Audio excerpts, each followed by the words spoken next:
تھاما ہو، قرآن کے ساتھ اپنا تعلق مضبوط بنایا ہو، ورنہ قیامت کے دن قرآن پاک لوگوں کے خلاف اللہ کے دربار میں مقدمہ دائر کرے گا کہ اللہ، ان لوگوں نے میرا حق ادا نہیں کیا تھا، اور جن کے خلاف قرآن پاک مقدمہ دائر کرے گا تو اس کی شقاوت اور بدبختی میں کسی قسم کا شبہ نہیں ہوگا۔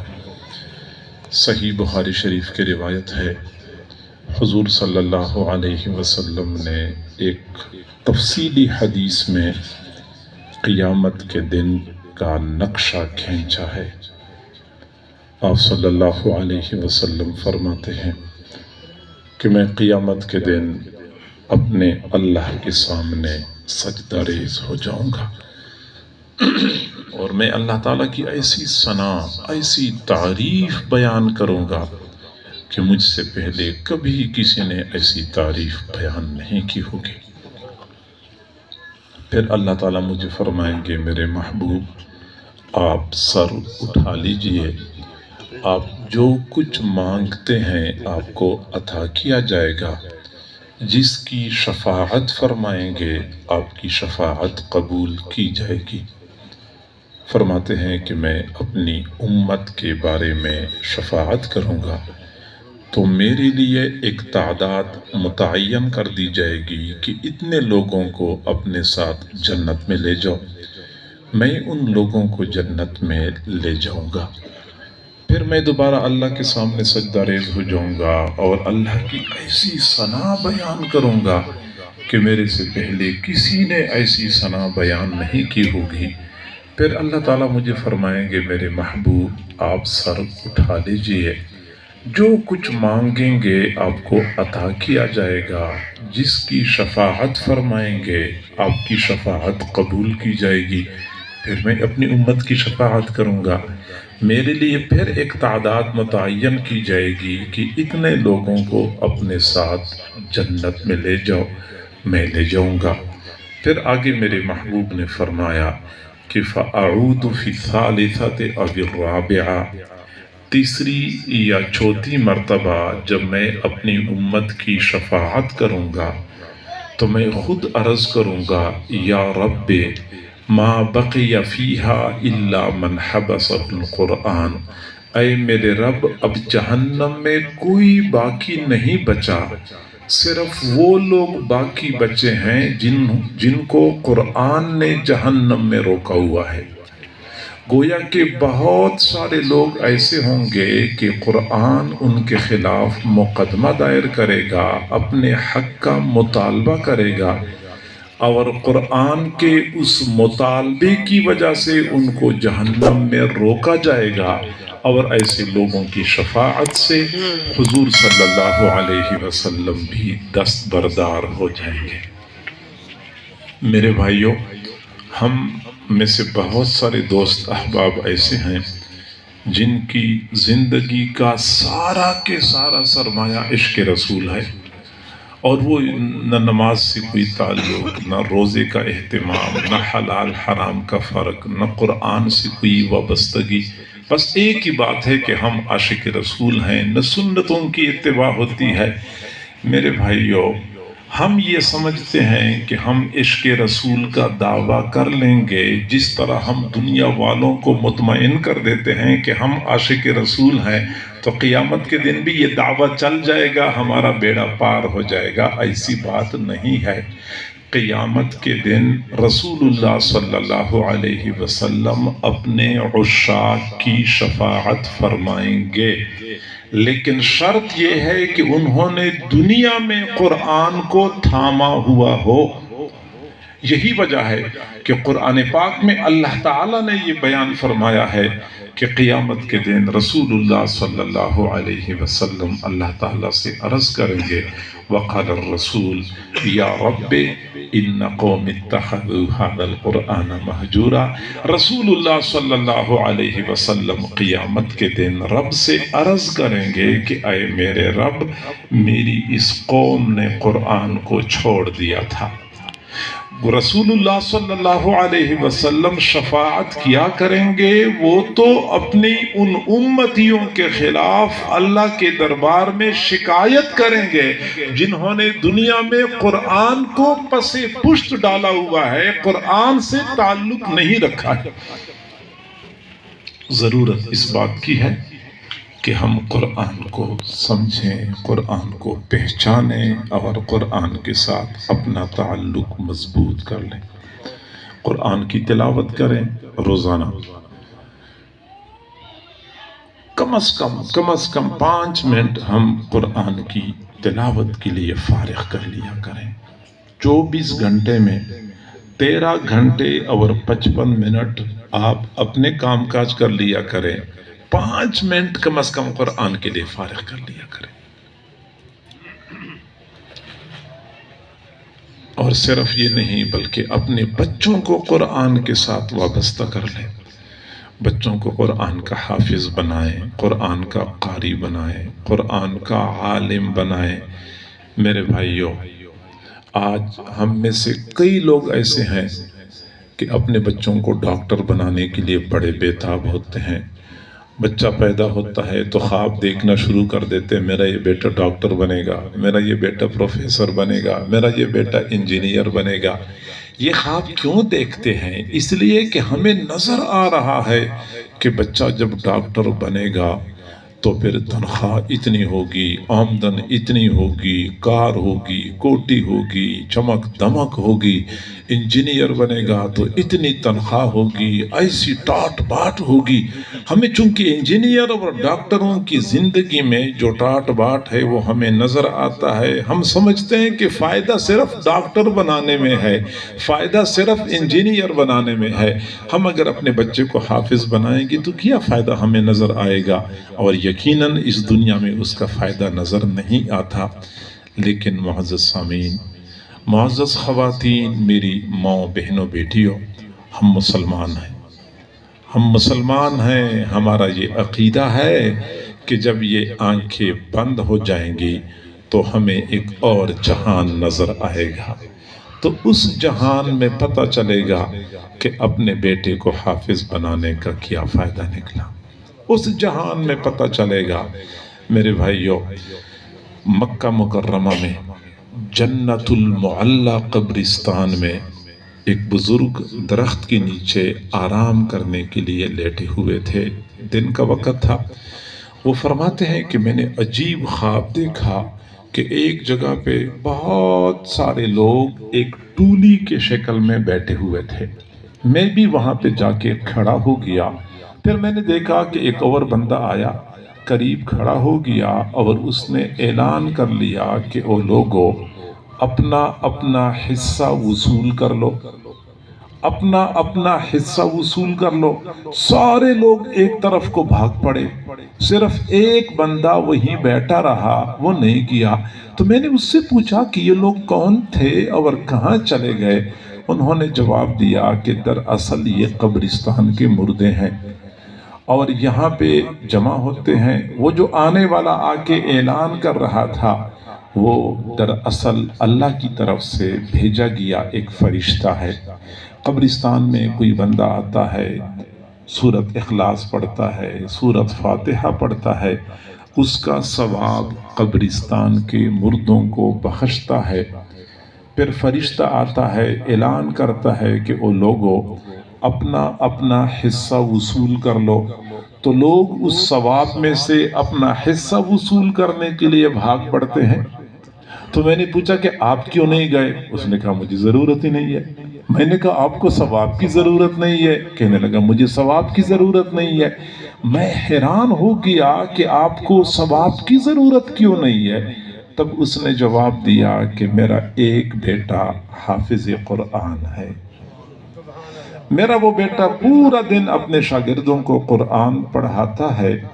شاگرد پورے دن میں قرآن کی جتنی تلاوت کرتے ہیں سارا ثواب میرے بیٹے کے کھاتے میں لکھا جاتا ہے، میرے بیٹے کا سارا ثواب میرے کھاتے میں لکھا جاتا ہے۔ مجھے روزانہ تھوک کے حساب سے اتنا ثواب ملتا ہے کہ پرچون کے ثواب کے لیے بھاگنے کی ضرورت ہی محسوس نہیں کرتا۔ میرے بھائیوں، اس دن پتہ چلے گا کہ اپنے بیٹے کو حافظ بنانے کا کیا فائدہ نکلا۔ بہت سارے لوگ قیامت کے دن ایسے ہوں گے کہ جب ان کے ہاتھ میں اعمال نامہ آئے گا تو وہ اعمال نامے کو دیکھیں گے، اس کو آگے پیچھے کریں گے، پھر کہیں گے یہ تو میرا اعمال نامہ نہیں ہو سکتا۔ پھر اس کو شروع سے دیکھیں گے، کہیں گے اعمال نامہ تو میرا ہے، پھر کہیں گے یہ میرا اعمال نامہ نہیں ہو سکتا، میں تو ناظرہ بھی نہیں پڑھا ہوا تھا اور میری اس اعمال نامے میں ہزاروں مرتبہ قرآن پاک کے ختم کا ثواب کہاں سے آ گیا؟ تب ان لوگوں کو کہا جائے گا کہ جی ہاں، آپ تو ناظرہ پڑھے ہوئے نہیں تھے، لیکن آپ نے ایک بیٹے کو حافظ بنایا تھا، وہ خود پڑھتا تھا، حافظ صاحب کے شاگرد پڑھتے تھے اور سارا ثواب آپ کے کھاتے میں لکھا جاتا تھا۔ یوں آپ کے اعمال نامے میں ہزاروں مرتبہ قرآن پاک ختم کرنے کا ثواب لکھا گیا ہے۔ آج یہ سورج ہم سے کروڑوں میل دور ہے، کروڑوں میل دور ہے، لیکن جون جولائی کے مہینے میں جب یہ اپنی جوبن پہ ہوتا ہے، گرمی شدید ہوتی ہے، دوپہر کے وقت 1-2 بجے دھوپ میں 5 منٹ کے لیے کھڑا ہونا دشوار ہو جاتا ہے۔ کبھی جون جولائی کے مہینے میں ننگے پیر ایسے فرش پہ کھڑے ہو جائے نا دن کے وقت تو پتہ چلے گا کہ کس قدر دشوار ہوتا ہے۔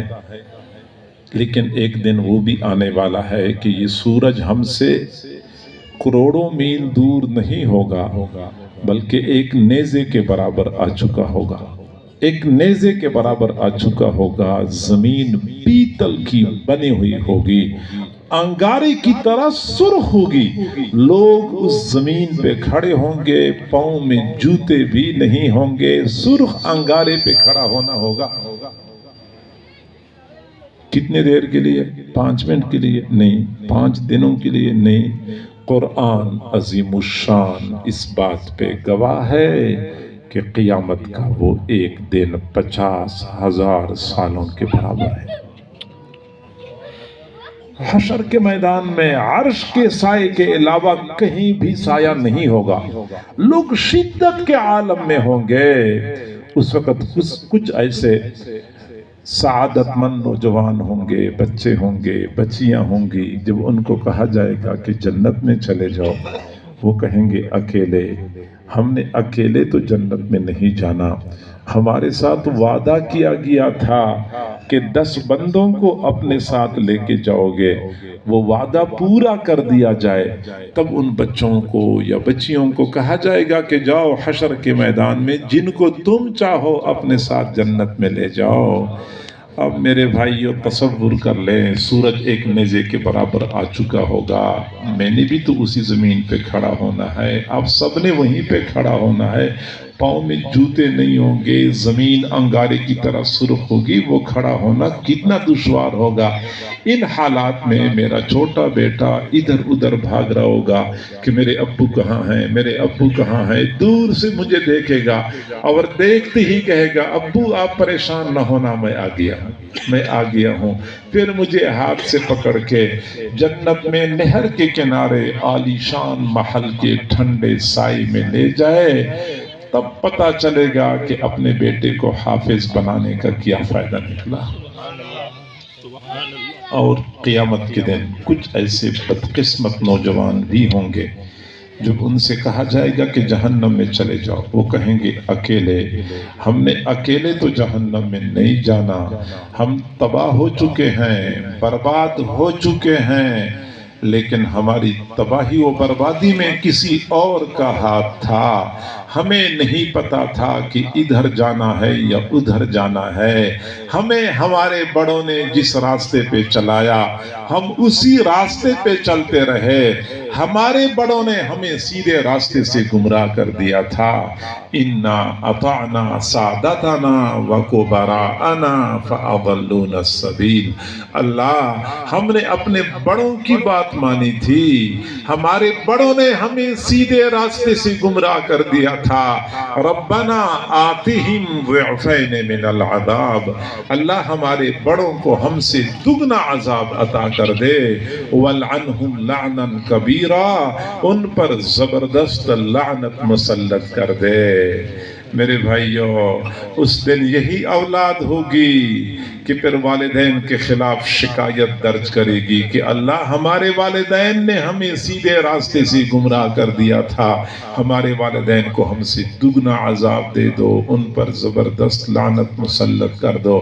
مرضی ہماری ہے، ہم اپنے بچوں کو ایسا بنائیں کہ قیامت کے دن ہاتھ سے پکڑ کے ادب اور احترام کے ساتھ جنت میں لے جائیں، یا پھر گریبان سے پکڑ کے اپنے ساتھ گھسیٹتا ہوا جہنم میں لے جائیں۔